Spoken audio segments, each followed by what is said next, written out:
สบายดีสวัสดีพ่อแม่พี่น้องมื้อนี้เบาเล่าสิมาตุนเอ็นแก้วให้เบิ่งเนาะเอ็นแก้วนี่จะประมาณ3 โลถามว่าเอ็นยังนี่บ่แม่นเอ็นหมูเด้อพี่น้องเอ็นงัวเอ็นควายเนาะพี่น้องเนาะนะสิมาตุนว่าใส่ยังแหน่เนาะเอ็นแก้วนี่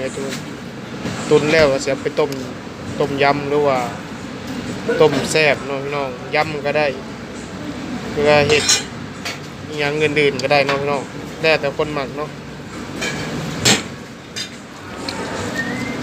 เอาไปล้างน้ำกันก่อนเลยเนาะพี่น้อง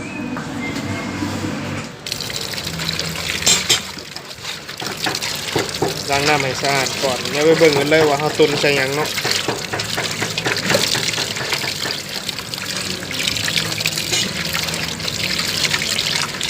หลายคนอาจจะบ่ฮู้ว่าเฮาตุนเอ็นแก้วตุนใส่หยังเนาะแล้วมาเบิ่งกับเบาลาวเบาเสียงหน่อยเลยเนาะพี่น้อง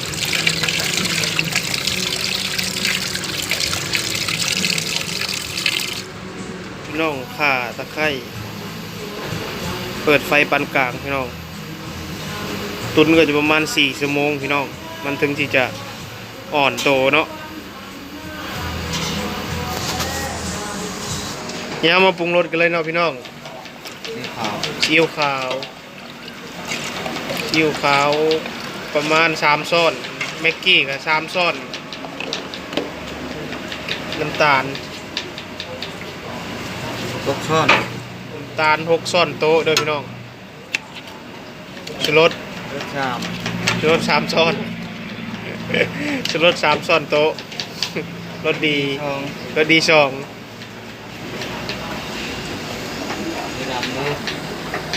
ซีอิ๊วดำใส่ลงไปแล้วแต่เนาะแล้วแต่ซีอิ๊วดำผู้ใดหมักสีเข้มก็ใส่เอา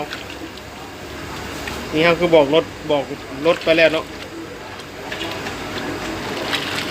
เราขาดอีก2 อย่างเลยขาดเราจีนใส่เราจีนลงไปหน่อยหนึ่ง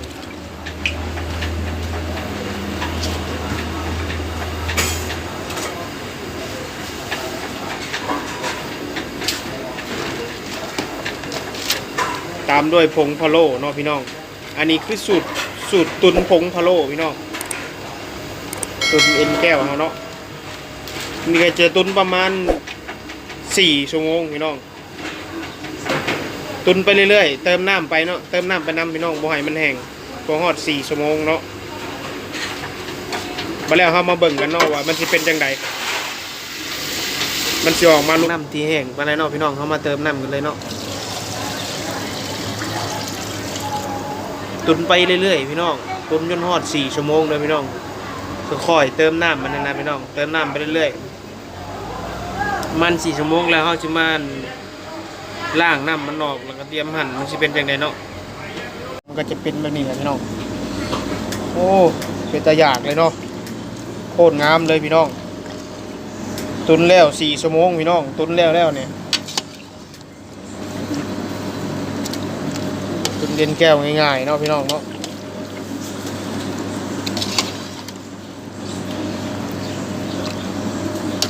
แล้วเขาจะมาหั่นกันเลยเนาะวันนี้เนาะปล่อยให้มันเย็นซะก่อนแล้วเขาจะมาหั่นเก็บไว้ฉลอกเนาะ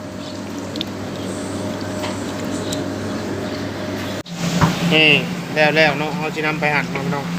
หลังจากล้างน้ำแล้วเนาะโคตรงามเลยพี่น้องเย็นแก้วเนาะนี่บ่าวเชียงน้อยจะมาหั่นในเบิ่งเนาะพี่น้องเนาะเลยเนาะ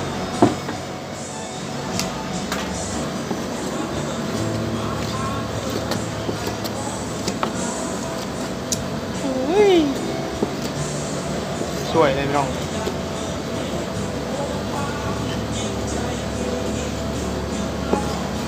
หั่นไปนำกินด้วยนะพี่น้อง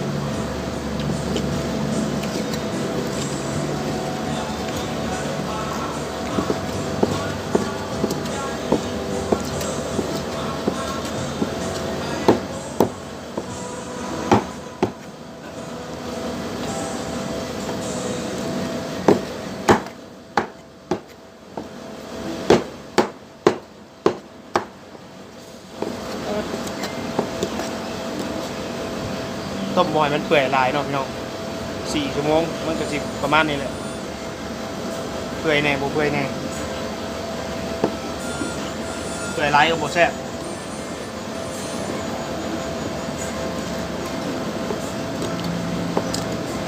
นี่เหมาะสำหรับร้านอาหารเนาะพี่น้องสิเฮ็ดหรือว่าสิเฮ็ดกินก็ได้เนาะตุนไว้นะพี่น้องว่าลูกค้าสั่งมากครับขายง่ายเอ็นแก้วต้มแซ่บเอ็นแก้วเพราะว่าจะเป็นยำบอจิ้มจุ่มบออันนี้นะ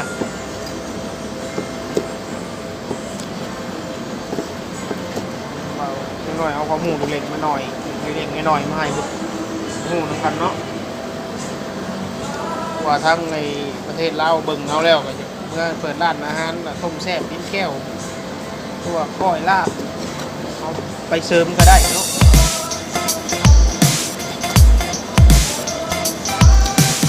ก็ได้ขายก็ดี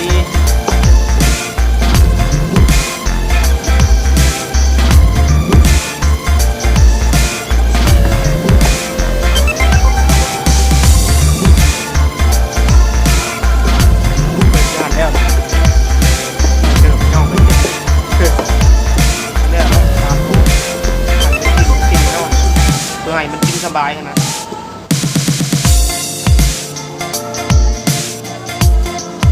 เรียกเพลงกับต่อกับชีวิตเลยเนาะครั้งแรกกินฮอดบ้านเลยเนาะ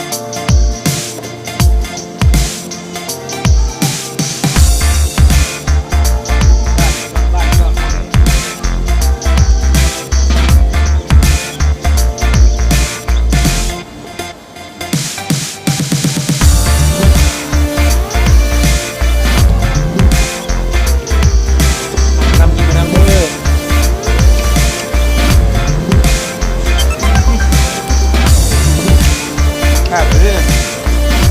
นก็คือเครดิตจากเซฟรุดเนาะ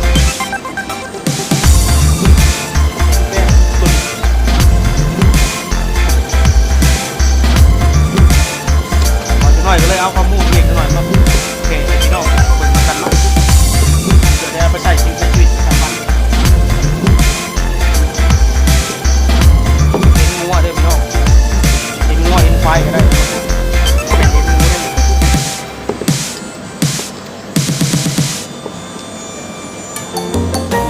นางมันเด็ดบ่นางมันนางงัวเนาะในขนมนั่นแหละ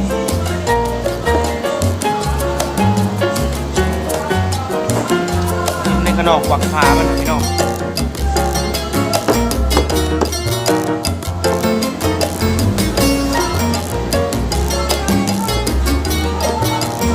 อันไปน้ำกินไปน้ำมันจะแซ่บกินหลายก็บ่ได้พี่น้องมาเห็น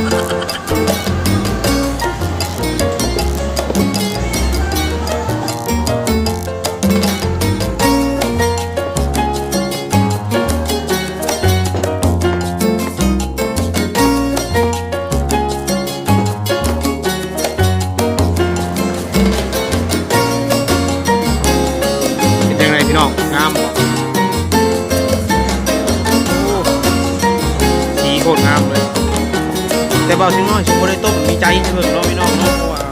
เบาชิงน้อยอยู่ร้านอาหารเพราะว่าเป็นลูกน้องเขาอะนะเบาชิงน้อยที่มาเฮ็ดได้สำนีเนาะพี่น้องให้พี่น้องได้เบิ่งเนาะหรือว่าจะกินกับจิ้มแจ่วก็ได้ที่เบาชิงน้อยบอกไว้นะพี่น้องเป็นลวกจิ้มก็ได้ต้มแซ่บก็ได้ยำก็ได้เป็นแก้วนะต้มยำก็ได้แล้วแต่ผู้หมักเนาะพี่น้องเนาะเอาไปพัดก็ได้เนาะพี่น้องแล้วแต่ผู้ชีออกเมนูนะเป็นแก้วนี่นะพี่น้องยังไงก็อันใดเบิ่งคลิปแล้วอย่าลืมกดไลค์กดติดตามให้เด้อพี่น้องเด้อฝากช่องบ่าวจังหน่อยเด้อพี่น้องเด้อยังไงก็เป็นกำลังใจให้กันเด้อพี่น้องจังหน่อยก็มียังไงขอให้พี่น้องทุกคนสุขภาพแข็งแรงร่ำรวยกันทองเด้ออย่าเจ็บอย่าไข้อย่าจนเห็นยังไงประสบความสำเร็จเจริญรุ่งเรืองก้าวหน้าได้เบิ่งคลิปเบาจังหน่อยเนาะจังหน่อยผมมียังไงขอให้คนให้ทุกคนอยู่ดีมีแรงเด้อ